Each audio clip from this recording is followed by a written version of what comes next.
For years she lived on autopilot, accepting the quiet life she thought she deserved. Then a secret arrived, a connection that pulsed with vibrant life, defying expectations and age gaps. It was a private sanctuary, a fiercely guarded joy she finally claimed for herself. But some secrets are too bright to stay hidden. When her adult children uncovered the truth about the man who reignited her soul, the sanctuary walls collapsed. Their judgment wasn't subtle. It was a tidal wave. Now she's trapped between the profound love she never expected and the brutal loyalty demanded by the only family she knows. The air inside the Laurel Street studio in late December was still, heavy with the scent of oil paint and the acrid, lingering aftermath of confrontation. Outside, the cold urban wind whipped around the minimalist loft building in the revitalized district, but inside, a profound silence reigned. This was Eleanor Vance, 61, an elegant woman whose silver-streaked hair framed expressive eyes that currently reflected deep, overwhelming weariness. She sat on a plush, low sofa, the city lights reflecting faintly in the glass of her neglected wine. The studio, her private sanctuary, had been a place of quiet, unburdened rediscovery for the past 6 months, a space she had carved out strictly for herself.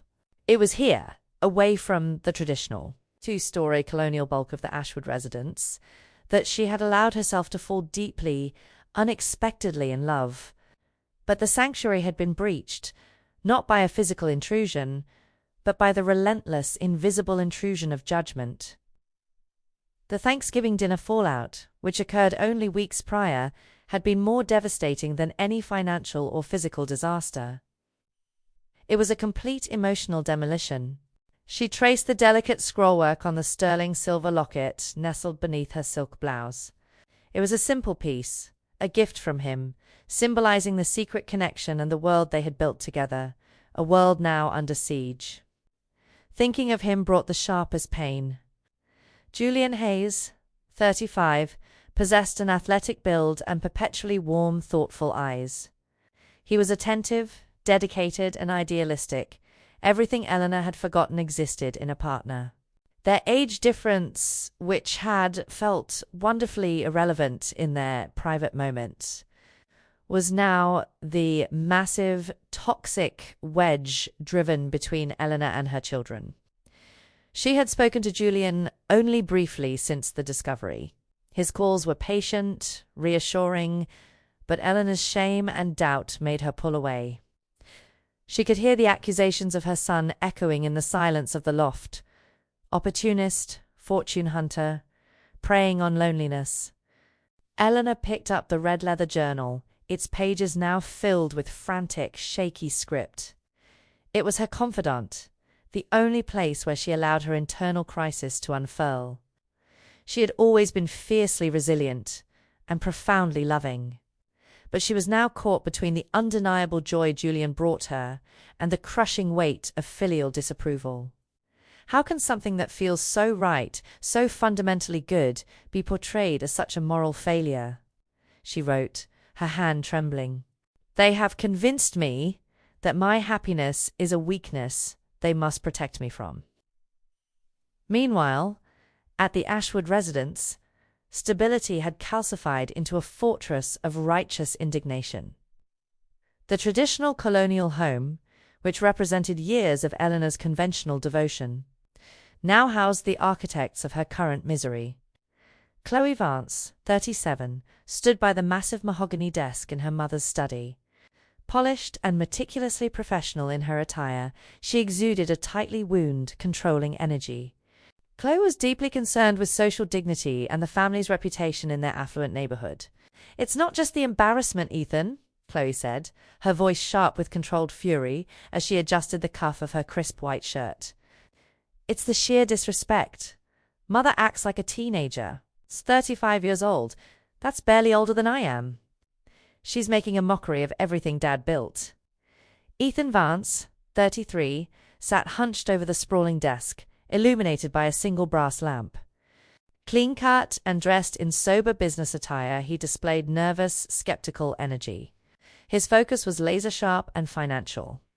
He was convinced Julian Hayes was merely a gold digger. Spread across the desk were the Vance family trust documents, complex legal papers outlining the family's assets, which Ethan was relentlessly scrutinizing. "I've had Stone and Partners review every clause," Ethan reported, tapping a manicured finger on a section detailing the real estate holdings. "The structure's airtight, but if she marries him, he gains community property rights over any assets she acquires after the marriage, potentially bypassing the legacy protections. He doesn't have a substantial career, Chloe. Hayes, an idealist who teaches part-time and consults. That screams financial opportunism." Ethan was highly suspicious and cynical. His entire perspective filtered through the lens of protecting the perceived threats to the family inheritance. He had meticulously tracked Julian's minimal public financial records, convinced the age gap was purely a business model for the younger man. Chloe sighed dramatically, running a hand through her perfectly styled hair. "It's the principle, Ethan. She's isolating herself from us. She hasn't answered my calls in 3 days, only texts. She's cloistered herself away in that ridiculous loft, hiding with her kept man." She spat the last 2 words out, allowing the full weight of her contempt to settle in the air. "We need to make it clear that this relationship is not sustainable," Ethan stated, pushing the trust documents away with a definitive sweep. "We need to show Mother that this is about protecting her. And we need to show him that we are aware of his game. We should meet with him, publicly, make it uncomfortable. He needs to know that marrying Eleanor means marrying a lifetime of our scrutiny." This organized campaign of judgment and emotional manipulation was taking its toll on Eleanor. The constant, crushing scrutiny from her own children had triggered the midpoint crisis. She felt trapped in a deep, agonizing state of self-doubt. Days bled into weeks at the Laurel Street studio. Eleanor was no longer painting. She was merely existing, reading and rereading the sharp, wounding emails from Ethan and the emotionally manipulative voicemails from Chloe. They weren't fighting for her safety. They were fighting for their perception of her dignity and their control over the established family dynamic. One rainy afternoon, Julian showed up unannounced. He found Eleanor curled on the sofa, clutching the red leather journal like a shield. "You haven't returned my calls, Elle," Julian said softly, sitting gingerly on the edge of the sofa, respecting the physical distance she maintained. His dedication was palpable, but even his presence felt like a risk to Eleanor now. "I can't, Julian, I can't face the idea that everything I built with them is being shattered by my own choice for happiness." Her voice was thin, raw. "The choice you made to be happy did not shatter their bond with you, Eleanor," Julian corrected gently. "Their reactions shattered it. Their insecurity and their judgment are the wrecking ball, not your love." "But Ethan is convinced you're only after money," she whispered, tears finally slipping down her cheeks. "He has the lawyers checking every contingency in the trust. He thinks you're waiting for me to falter."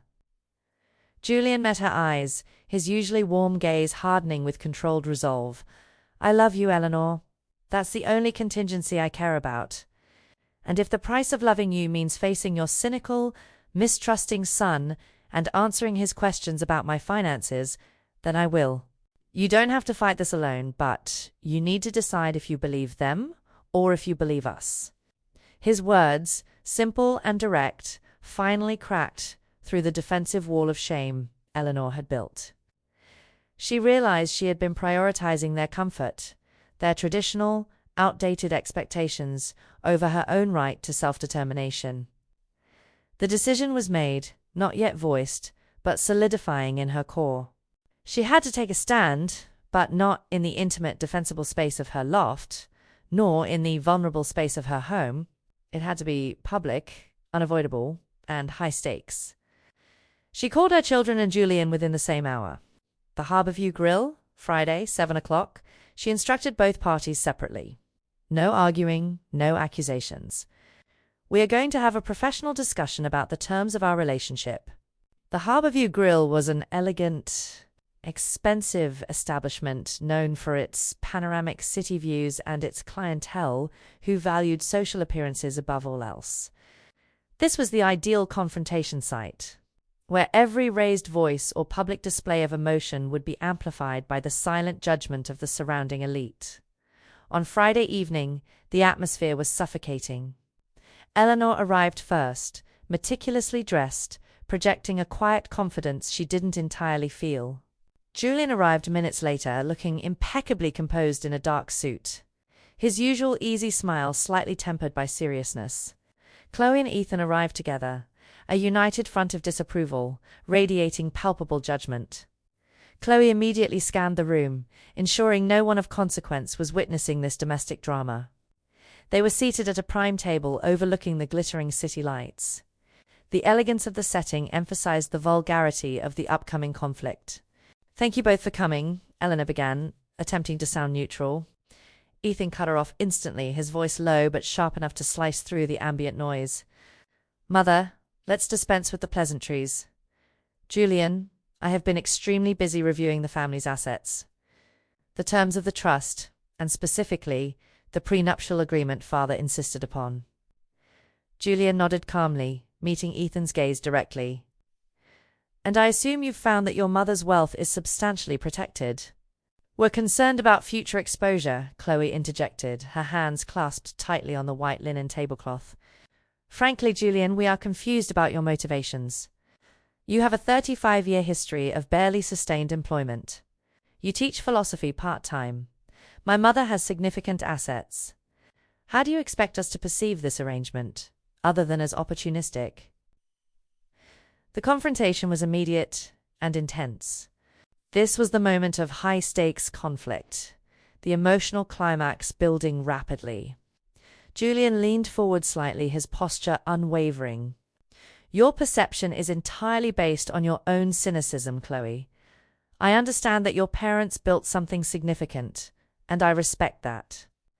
But you are attempting to quantify something that is intangible. You're trying to put a price tag on joy." "Don't lecture us on joy," Ethan scoffed. "We are talking about financial security. If you truly loved her, you would sign a postnup agreement stating you would waive all rights to any of her assets, current or future, regardless of how long the relationship lasts." The demand was brutal, designed not to protect assets, but to force Julian into a position where his dedication would be judged purely by his willingness to reject financial security entirely. Eleanor watched Julian intently, bracing herself for his defensiveness, perhaps even his angry retreat. She needed him to be stronger than their scorn. Julian took a slow breath. He looked past Ethan and Chloe, straight into Eleanor's troubled eyes, searching for confirmation of her belief in him. "I came here because I love your mother, and I am not afraid of your judgment or your documents," Julian stated, his voice resonating with conviction. "But I will not allow you to define my character based on your fears. I don't need your mother's money. I need her happiness." He then turned back to Ethan. "If it brings Eleanor peace, I am prepared to sign a binding document today that confirms I waive any rights to the Vance family assets outlined in the trust, or any assets accrued during our relationship. But I want one thing in return." The children exchanged wary glances. "What is that?" Chloe demanded, instantly suspicious. "I want the respect you owe your mother," Julian finished, his voice steady. "If I remove your financial suspicion, you must remove your personal judgment. You must treat Eleanor with the dignity she deserves, allowing her to make her own choices without the constant, draining scrutiny. This is not just about money, is it? It's about control." Ethan, deprived of his primary weapon, seemed momentarily thrown off balance. Chloe, however, launched the final, devastating accusation, shifting the focus back to Eleanor. "Control?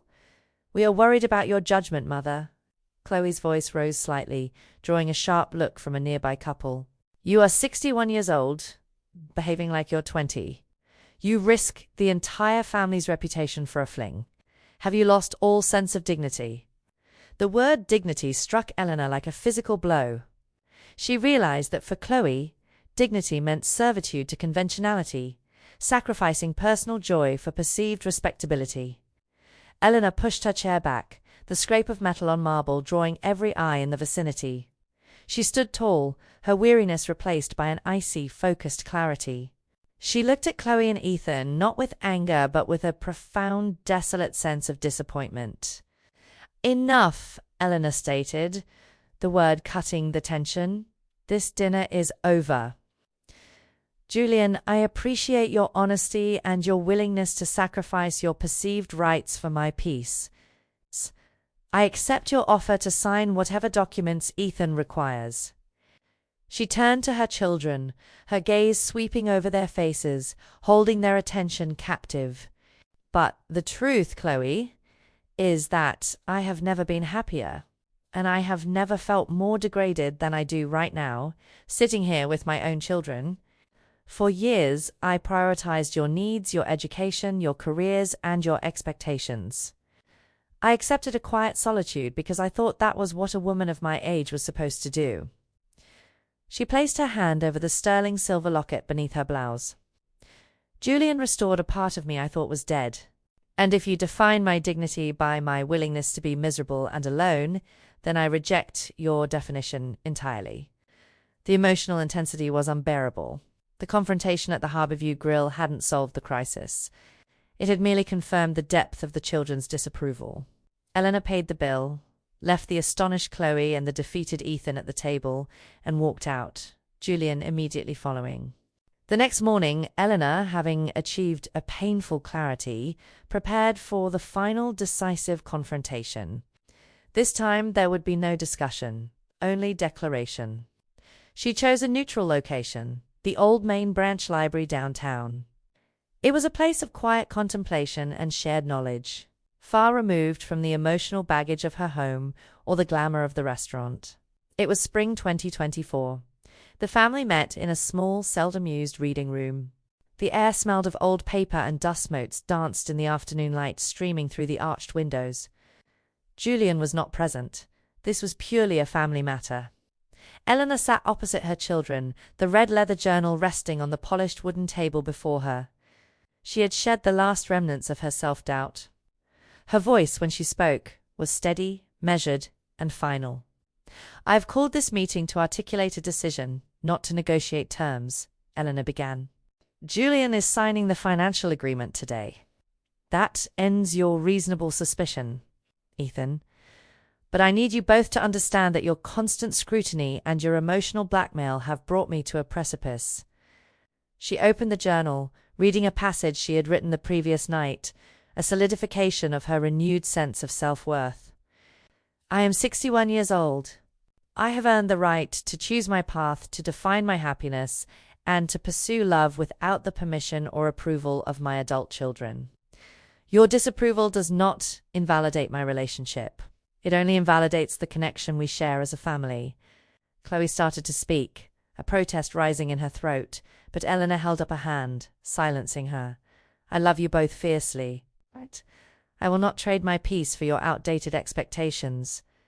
Julian is part of my life. He is not a threat to your stability. He is a foundation for mine." She looked at their faces, Chloe's rigid control, Ethan's nervous resignation. They were still projecting judgment, still unable to see Julian as anything other than an obstacle. "You have a choice to make, just as I have made mine," Eleanor continued. "You can accept Julian, not necessarily as a beloved part of the family instantly, but as a person who brings me genuine happiness, and we can begin to repair our relationship." She paused, letting the weight of the alternatives settle upon them. "Or you can continue to judge, to scrutinize, and to create conflict. And if you choose that path, I must honor my own heart. I will not sacrifice my life for your comfort. If you cannot support my happiness, then you risk complete estrangement from me. I will not live under the condition of your contempt." The silence in the library was deafening. This was the library. Stand the definitive, uncompromising articulation of her right to self-determination. Ethan slumped slightly in his chair, defeated. The financial angle was gone, and the emotional battle was too costly. He saw the genuine threat of losing his mother entirely. Mother, I need time to process this, Ethan mumbled, running a hand over his face. I am sorry for the financial accusations. I was worried. Chloe, however, remained stiff, fighting to maintain her dignity. You are making a mistake, Mother. But if this is your choice, I cannot stop you. She stood up, her movement sharp and decisive, but tinged with a reluctant acceptance of the boundary Eleanor had drawn. It is not a mistake, Chloe. It is my life, Eleanor corrected firmly. As the children left the quiet room, Eleanor felt the immense, painful relief of victory. The conflict wasn't magically erased. The wounds were still fresh. But the agonizing choice was resolved. She had chosen her own heart. She had fought fiercely for her right to pursue a fresh start. Later that afternoon, back at the Laurel Street studio, Eleanor called Julian. It's done, she said simply. They know. They aren't happy, but they have been told where the boundaries lie. And I am finally prioritizing us. Julian's relief was audible through the phone. More than you know. Holding the sterling silver locket, she looked out over the city. The turbulence was past. The path ahead was uncertain, requiring resilience, compromise, and patience, but it was her path. Walked with the man who had shown her that her story was far from over. Eleanor Vance, 61, no longer felt defined by her role as mother or widow, but simply as a woman in love, finally free. Her world had changed, yes, but for the first time in decades, it had changed entirely for the better. The air in the Laurel Street studio felt breathable again, scrubbed clean of the metallic tang of conflict. Eleanor returned late that afternoon from the library, not triumphant, but profoundly exhausted. The confrontation, spread over the Harborview Grill dinner and the library stand, had been a draining performance of self-advocacy. She had used every ounce of her reserve to draw a line in the sand, and the relief of that boundary being set was immediate, but the cost was visible in the hollow ache behind her eyes. She sank onto the sofa, noticing the red leather journal still on the table. It was no longer a repository of doubt, but a testament to resolve. She had fought fiercely for her right to pursue a fresh start, regardless of age differences or filial judgment.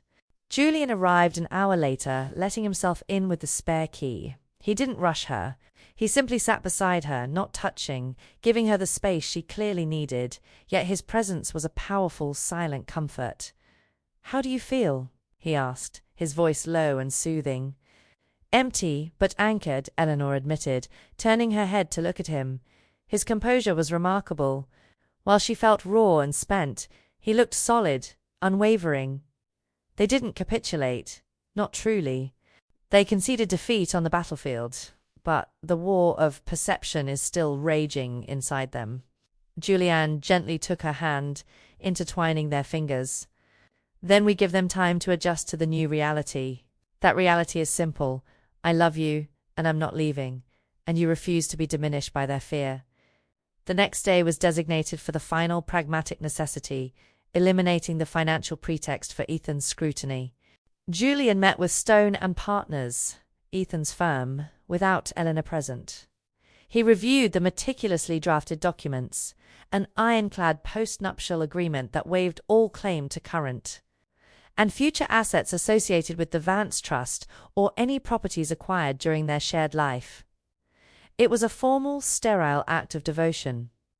When Julian returned to the studio later that day, he looked oddly liberated. "It's done," he confirmed, placing a copy of the finalized, notarized document on the counter. He got his protection. They can no longer point to the money. Eleanor picked up the heavy legal paper, feeling a complex mix of guilt and admiration. "You didn't have to do this, Julian. It feels unfair."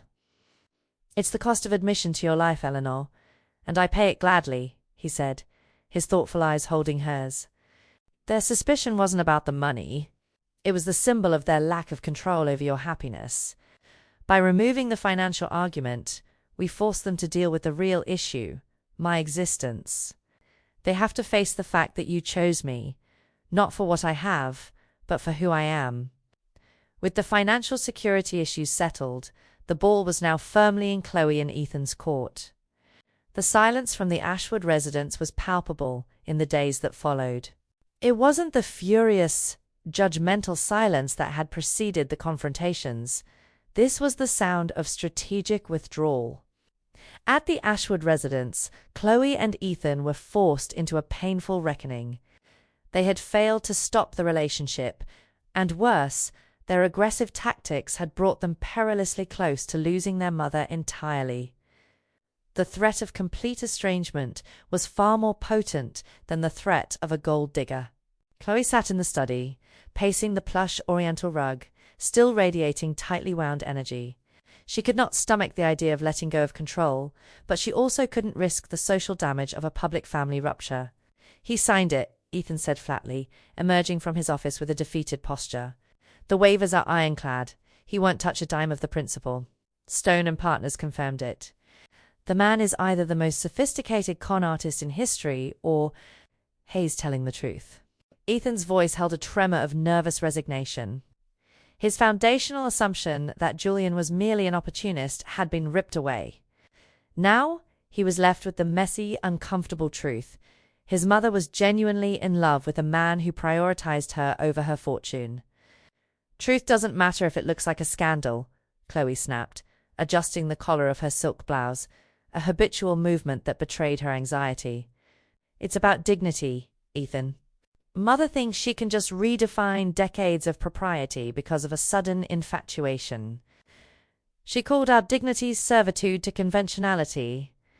"Chloe," Ethan recalled, the phrase having lodged painfully in his mind. "She meant it.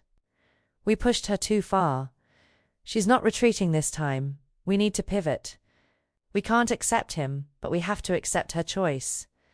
The compromise they settled on was grudging coexistence. They would communicate with Eleanor, avoiding any mention of Julian, effectively making him invisible. This was their first clumsy attempt at honoring the boundary, though it was still steeped in judgment. Chloe initiated the contact, sending a brief, meticulously worded text 2 weeks after the library stand, inquiring about Eleanor's health, omitting any emotional content. Eleanor responded curtly, maintaining the distance she had established. The atmosphere during their first family luncheon, held at a neutral, fashionable cafe downtown, not the Harborview Grill, which was now consecrated ground for conflict, was thick with unspoken tension. Eleanor arrived alone. Chloe spoke exclusively about her successful quarterly review, detailing her business plans with aggressive enthusiasm. Ethan recounted the difficulty of finding a decent summer rental in the Hamptons. They talked to Eleanor, not to her, surrounding her with the white noise of their established lives, hoping to drown out the memory of her rebellious decision. Eleanor observed them, noting their forced composure and the carefully guarded lack of curiosity about her life. "My painting is going very well," Eleanor interjected, breaking the flow of Ethan's monologue about municipal bonds. "Julian set up a new easel at the studio. I'm working on a piece based on the light in the city at dawn." The silence that followed was instant and heavy. Chloe's smile fractured. Ethan coughed into his napkin. "That's nice, Mother," Chloe managed, her voice tight. "But perhaps we can focus on the annual foundation gala. We need to discuss the seating arrangements." "No," Eleanor said gently, but firmly. "You wanted peace, and I gave you the terms for it. Julian is part of my life. If you insist on editing him out of the conversation, then you are not honoring the choice I made. You are simply engaging in silent contempt." The cafe encounter ended quickly after that, confirming for Eleanor that genuine reconciliation would be a marathon, not a sprint. Her children were not mature enough to share their mother's happiness, only to tolerate its existence at a distance. As spring 2024 deepened into early summer, the relationship between Eleanor and Julian moved out of the protective bubble of the Laurel Street studio and into a more public phase. They began integrating their lives, sharing meals with Julian's small circle of close friends, who were welcoming and entirely unfazed by the age difference. These interactions were a vital source of affirmation for Eleanor, reminding her that her happiness was normalized in the wider world, even if it wasn't within her immediate family structure. Julian was everything he had promised: dedicated, attentive, and intellectually stimulating. They spent hours debating philosophy, walking through urban parks, and discussing the abstract concepts Julian taught. He didn't treat her like a fragile older woman. He treated her as an equal, a lover, and a muse. This respect was the true currency of their relationship, worth infinitely more than the entire Vance trust. The next pivotal step came when Julian facilitated a moment that, while small, was monumentally significant to Eleanor's sense of self-worth. Eleanor had received a commission for one of her large abstract oil paintings. It was a professional validation she hadn't anticipated, and it required a complex custom frame. Julian, who possessed a quiet competence born of his idealism, insisted on building the frame himself. He wasn't a professional carpenter, but he was meticulous, researching materials and techniques for days. Eleanor found him one Saturday afternoon in the corner of the Laurel Street studio, surrounded by sawdust and precision tools. He was deeply focused, his athletic build bent over the workbench, carefully joining two pieces of dark walnut. "You're concentrating very hard," she remarked, watching the focused line of his brow. "This frame isn't just holding a painting, Elle," Julian replied, without looking up. "It's holding a piece of your resurgence. It has to be perfect." This scene was accidentally witnessed by Ethan. Ethan had shown up unannounced, breach of Eleanor's now rigid boundary of calling first, ostensibly to drop off some paperwork regarding a minor property tax adjustment for the Ashwood residence. He stood frozen in the doorway of the studio, the complex legal documents hanging loosely in his hand. He saw his mother, vibrant and smiling, holding a measuring tape for the man he had designated a fortune hunter. He saw Julian not in expensive consultant attire, but in a dusty t-shirt, working with his hands. His concentration fixed entirely on a task for Eleanor's artistic success. The environment defied Ethan's entire narrative. This wasn't a man manipulating a lonely woman in a gilded cage. This was a partner facilitating her creative freedom. Julian was investing time, physical effort, and skill commodities that Ethan, obsessed with financial valuation, often overlooked. Julian finally looked up, his expression polite but guarded. "Ethan," Julian acknowledged, nodding slightly. Ethan managed a stiff nod in return, feeling the heat of discomfort rising on his neck. He quickly presented the tax documents to Eleanor. "I'll leave you to your project," Ethan murmured, unable to find the words to categorize Julian's activity. Eleanor walked him to the door, maintaining a formal distance. "Thank you for dropping this off, Ethan. Please remember to call before coming next time. This is my professional space." When Ethan was gone, Eleanor returned to Julian, a faint wrinkle of distress on her forehead. "That was awkward," she sighed. "It was illuminating for him," Julian countered, smoothing the wood with sandpaper. "He came expecting to confirm his bias, probably hoping to find me counting your cash flow. Instead, he found me investing in your art." Little exposures like that, Elle, are what will eventually dismantle his cynicism. Julian's patience and his refusal to engage in the children's hostility were the secondary forces of change. He fought them by proving his dedication through actions that had no discernible dollar value.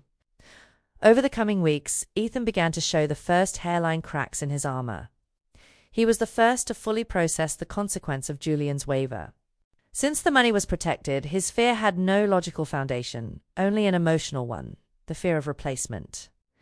Chloe, however, remained the most resistant, viewing the entire situation as a failure of social decorum. For her, Eleanor's relationship with Julian was less about financial risk and more about the perceived lack of dignity in a woman over 60 pursuing passion with a younger man. Chloe worried relentlessly about what the women in the country club thought. The strain culminated during Chloe's birthday dinner in early summer. Eleanor attended, but Julian was explicitly not invited. Eleanor accepted the terms, viewing it as a small, necessary concession to maintain contact, provided she could report back to Julian later without censorship. The dinner was tense, held at a highly exclusive private dining room. Chloe, polished and professional as always, dominated the conversation, detailing her upcoming trip to the Mediterranean. Halfway through the main course, Chloe raised her wineglass, her eyes fixed on Eleanor. "To Mother," Chloe announced, her voice overly loud, "who is finding her independence. We are all deeply hopeful that she realizes the importance of returning to our traditional commitments soon." The subtext was brutal. "We hope your midlife crisis ends soon, and you revert to the acceptable state of respectful solitude." Eleanor placed her own wineglass down firmly, the crystal ringing lightly. She recognized this tactic, a passive-aggressive attempt to define the relationship as temporary. A detour before she returned to her duties. "Chloe, I appreciate the sentiment.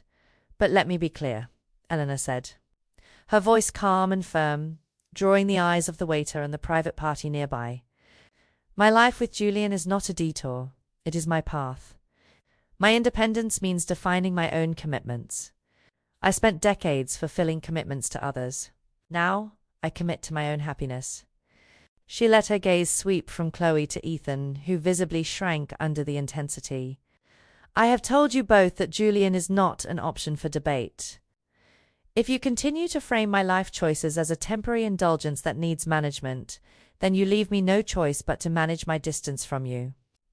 This was the final defining moment of the conflict's aftermath, the absolute refusal to compromise her internal truth for their external expectations. The confrontation wasn't about shouting. It was about the quiet, unwavering power of self-determination. Chloe's carefully constructed composure finally broke. Her face went pale, a flicker of genuine panic crossing her features.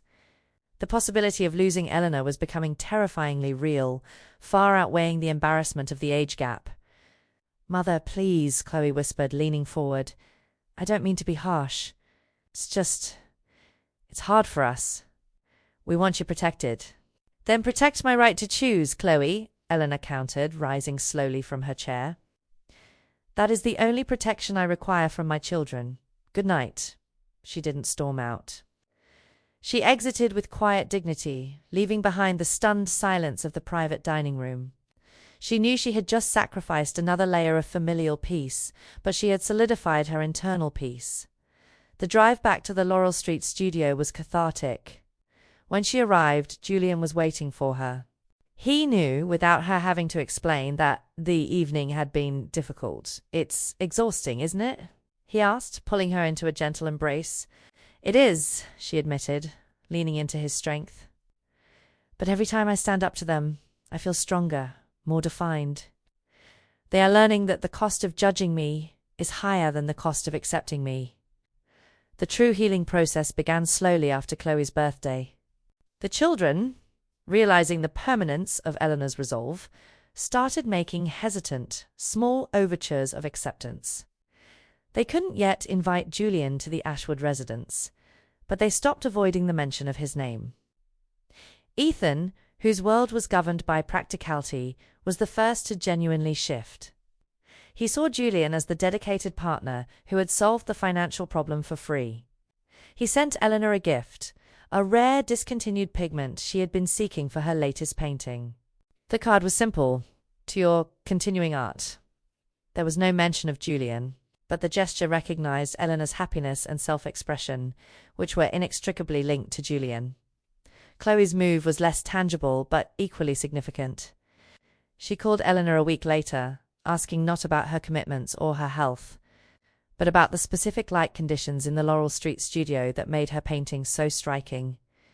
It was an acknowledgement of Eleanor's life outside their purview.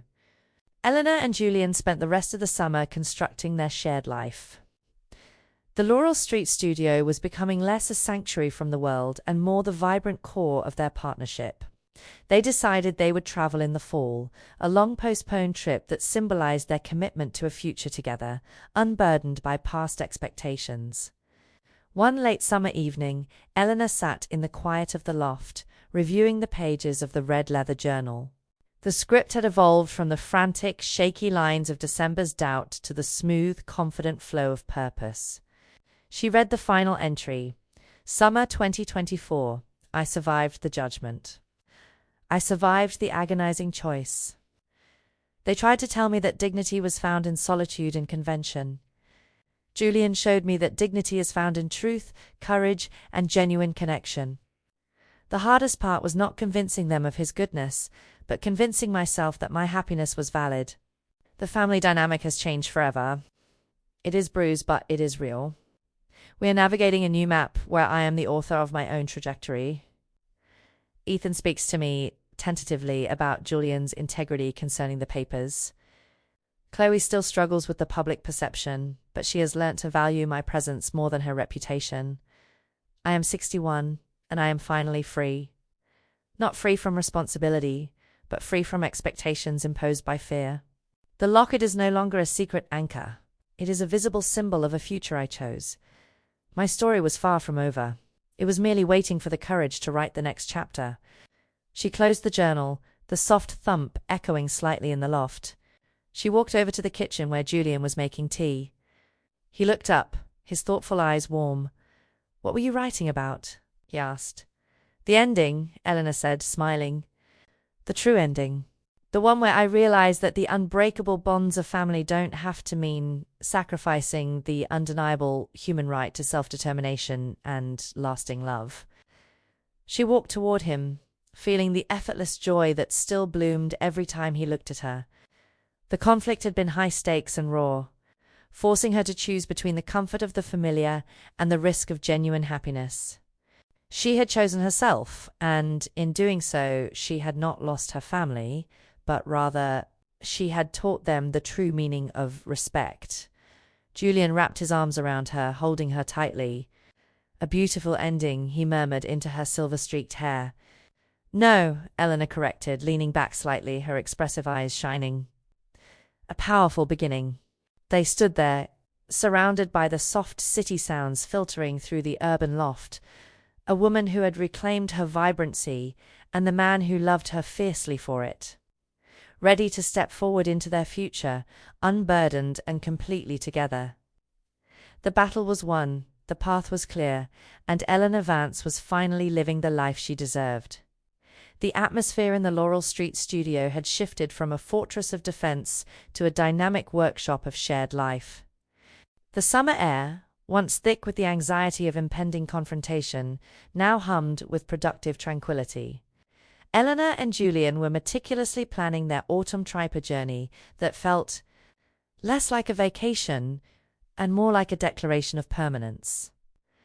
They spread large topographical maps across the industrial kitchen island, tracing routes through the Italian Dolomites. Julian, leaning over the map with genuine enthusiasm, highlighted a remote village known for its light quality, instantly connecting it to Eleanor's artistic sensibility. "We can rent a small place there, Elle, just for a few weeks," Julian suggested, his finger resting on the coordinates. "No noise, no demands. Just you, your sketchbook, and the mountains." Eleanor watched him, struck, as always, by his effortless understanding of her deepest needs. He wasn't planning a trip to impress the social set or to fulfill a conventional checklist. He was designing a crucible for her creative freedom. "It sounds perfect, Julian," she confirmed, tracing the lines of a winding river on the map. "I feel like I've spent so long navigating the known roads, it's exhilarating to plot a course into the unknown." The preparations involved practicalities that necessitated interaction with the artifacts of Eleanor's former life. They needed to retrieve several irreplaceable items from the Ashwood residence. Specifically, old passports, archival documents relating to her late husband's literary collection, and a few pieces of antique furniture that Julian intended to restore for the loft. The request to enter the traditional family home felt charged, even though the war was technically over. The Ashwood residence, with its imposing colonial facade and perfectly manicured lawn, was more than just a house. It was the physical representation of the decades of expectation Eleanor had finally shed. "I should go alone," Eleanor said one Tuesday morning, folding a detailed inventory list. "It will minimize the tension. If Ethan or Chloe are there, it might feel like an invasion if you accompany me." Julian considered this, leaning against the doorframe of the studio, dressed in comfortable jeans and a well-worn linen shirt. I respect your need for space, but you shouldn't have to face that fortress alone. Especially if you need to lift anything heavy, Julian countered gently. Let me drive you. I can stay outside or just help move the boxes. I promise I will be invisible to them, Elle. I have plenty of experience with silent devotion. Eleanor smiled, recognizing the dedication beneath his humor.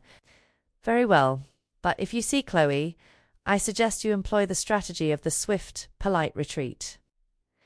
They drove to the Ashwood residence in Julian's unassuming black sedan, a vehicle that stood in stark contrast to the Audis and Range Rovers usually parked in the semicircular driveway. The house looked immense and silent, guarded by established wealth and impeccable taste. As they began the task of retrieving the items from the dust-sheeted library and the deep recesses of the basement storage, Julian handled the tasks with efficient grace. He moved large, cumbersome boxes without complaint, organizing the contents onto a small trolley. He was respectful of the space, yet entirely unburdened by its history, treating the home merely as a storage facility for things Eleanor valued. They were deep in the back storage room, surrounded by generations of family history, when the side door opened and footsteps echoed through the main hall. "That's Ethan's walk," Eleanor whispered, a slight tension returning to her shoulders. Ethan had arrived unexpectedly to retrieve blueprints for the garden renovation, an aggressive project meant to distract him from the uncomfortable truth of his mother's new life.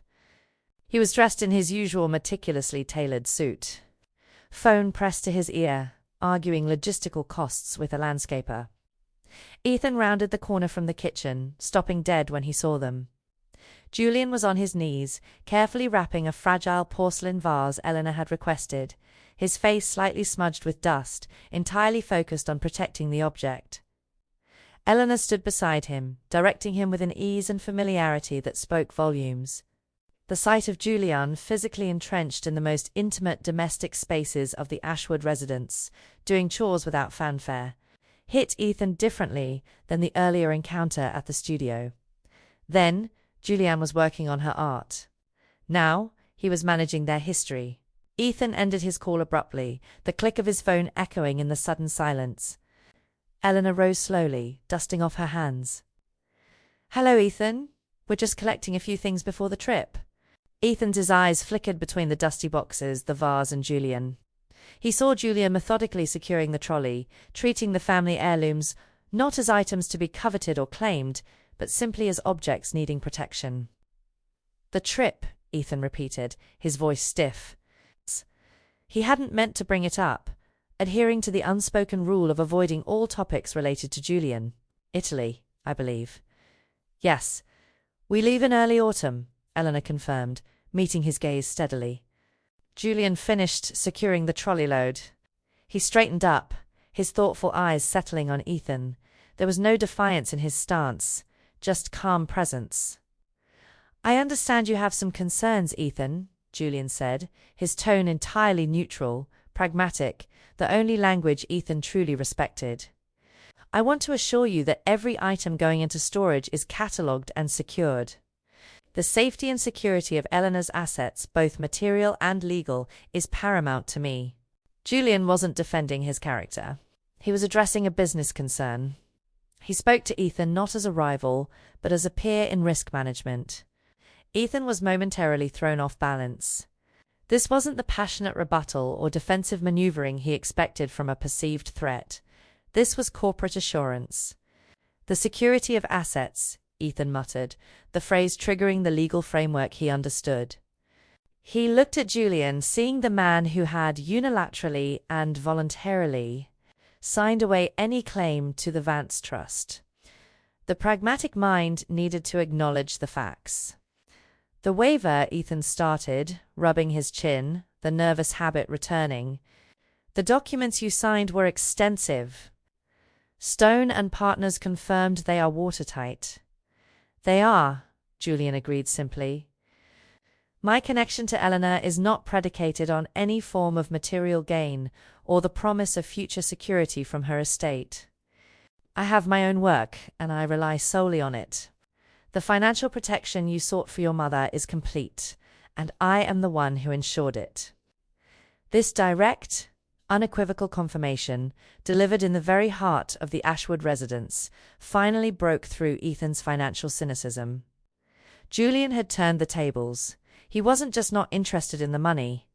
He had proactively protected it from himself to safeguard Eleanor's peace of mind. Ethan felt a genuine internal shift, not of affection for Julian, but of grudging respect for his integrity. It was a victory of practicality over prejudice. "Right," Ethan conceded, looking down at his own impeccably shined shoes. "Well, my apologies if made this process harder than it needed to be. I appreciate your commitment to those legal realities, Julian." It was the closest Ethan had ever come to an apology, delivered with all the emotional warmth of a quarterly earnings report, but it was monumental. Eleanor watched the exchange, her breath held. This wasn't acceptance. It was acknowledgement. It meant Julian could now occupy the space near her without triggering Ethan's default suspicion. Julian merely nodded. "We all want Eleanor to be secure and happy, Ethan. That is the common goal." Ethan, unable to handle the emotional resonance of the situation, swiftly grabbed his garden blueprints and retreated, muttering about contacting the solicitor regarding the tax deeds. When he was gone, Eleanor turned to Julian, her eyes shining with relief. "You handled that perfectly," she praised. "You spoke his language." "I just told him the truth," Julian said, picking up a heavy box of old records. His suspicion was a structure built on sand. "I just kicked out the last support pillar." The interaction was a subtle but profound marker of change. Ethan began communicating with Eleanor more frequently, and his forced neutrality regarding Julian settled into a sort of distant tolerance. He still didn't invite Julian to golf, but he didn't demand his mother choose between them anymore. Chloe, however, remained the most challenging frontier. Her concern was the external gaze, the women at the country club, the whispers at charity functions, the perceived betrayal of social class. The final necessary integration arrived not in a moment of dramatic confrontation, but through the mundane necessity of a family event, a minor medical scare involving Ethan that required Eleanor to stay at the Ashwood residence for several days to help coordinate his recovery and manage the household, a role she traditionally played before her emancipation.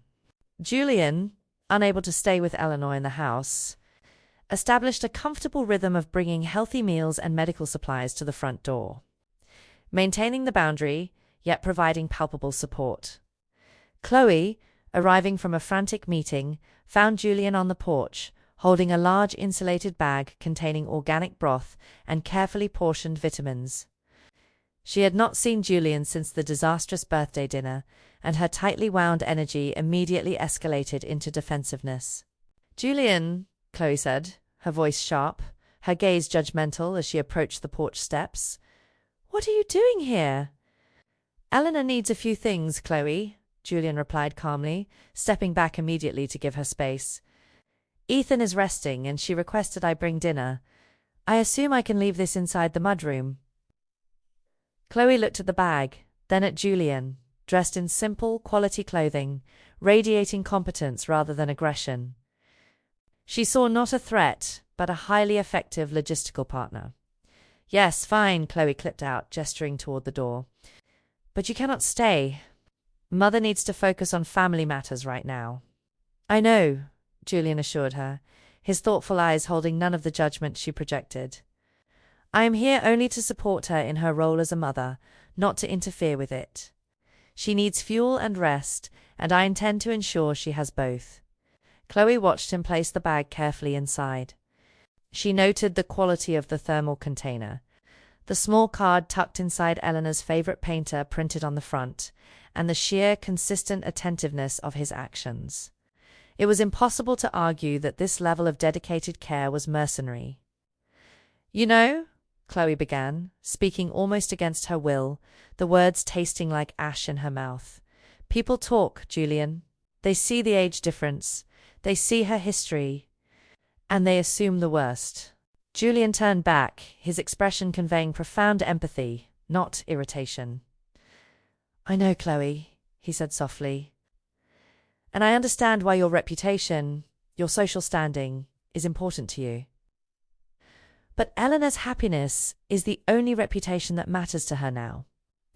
If people choose to judge her for finding joy, that is a reflection of their own fear of breaking convention, not a reflection of her dignity. And I will never ask her to trade her truth for their comfort.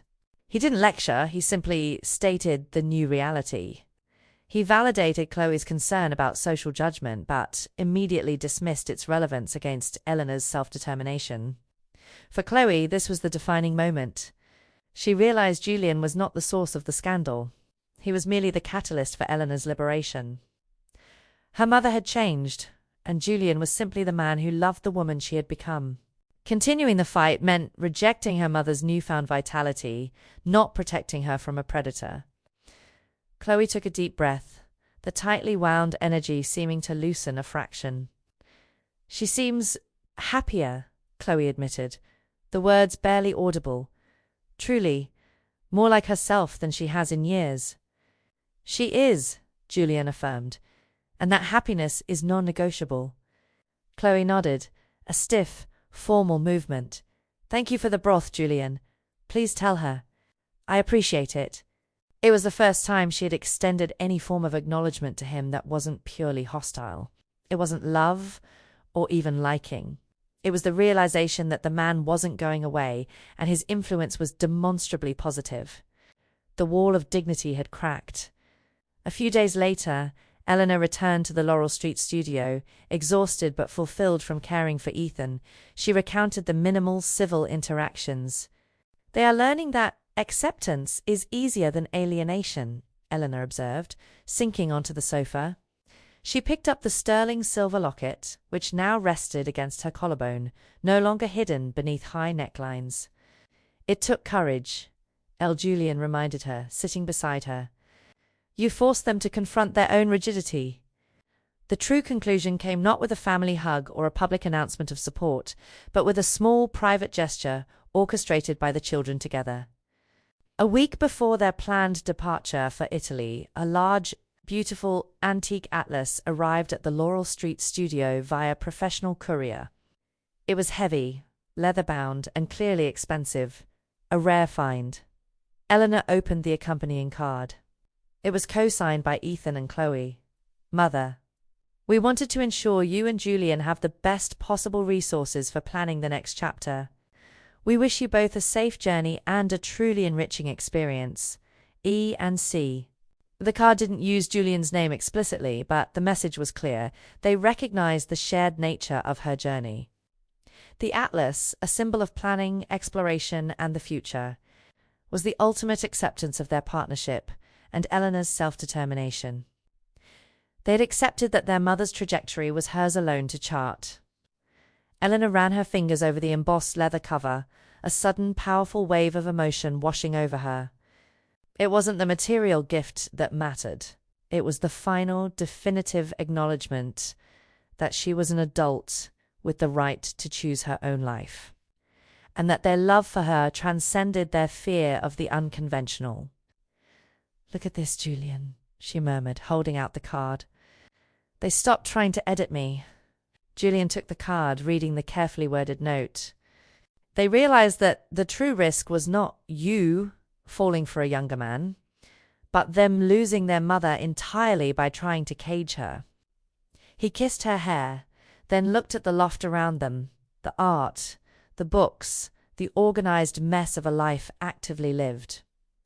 We won, Julian said, his tone quiet but firm.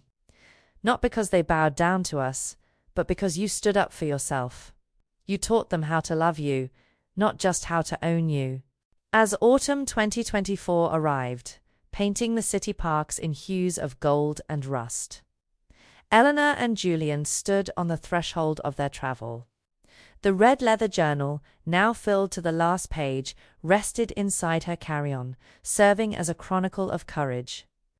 Eleanor looked at Julian, her silver-streaked hair catching the morning light, her expressive eyes reflecting not weariness, but an assured, deep-seated joy. The conflict had been raw, intense, and deeply painful, threatening to shatter the most fundamental bonds of family. But in facing that conflict head-on, Eleanor had achieved something far greater than simple peace. She had achieved integration. Her relationship with Julian was no longer a secret sanctuary, but a proud, undeniable fact of her existence. Acknowledged and, however grudgingly, accepted by the people who mattered most. The car was packed. As they pulled away from the Laurel Street studio, Eleanor glanced down at the sterling silver locket, now a visible testament to her chosen life. She realized the story was never about the age difference. It was about the profound human need to choose one's own ending. She had chosen vibrancy over quiet solitude, passion over convention, and truth over familial comfort. She leaned her head against Julian's shoulder, the feeling of his solid, unwavering presence grounding her completely. "Where to first, Professor Hayes?" she asked, a lightness in her voice that had been absent for decades. Julian smiled, his thoughtful eyes focused on the road ahead, a map of Europe laid out on the passenger seat. "Everywhere," he promised. "We start by proving that the most powerful love stories are the ones written by the people who finally decide they deserve them." The journey of conflict was over. The journey of their life, together, had just begun. Eleanor Vance, 61, and newly liberated, was finally free to pursue her lasting love, completely and without apology. The road ahead was wide open, and the past was a closed, finished chapter. Drop a like and subscribe to join the crew.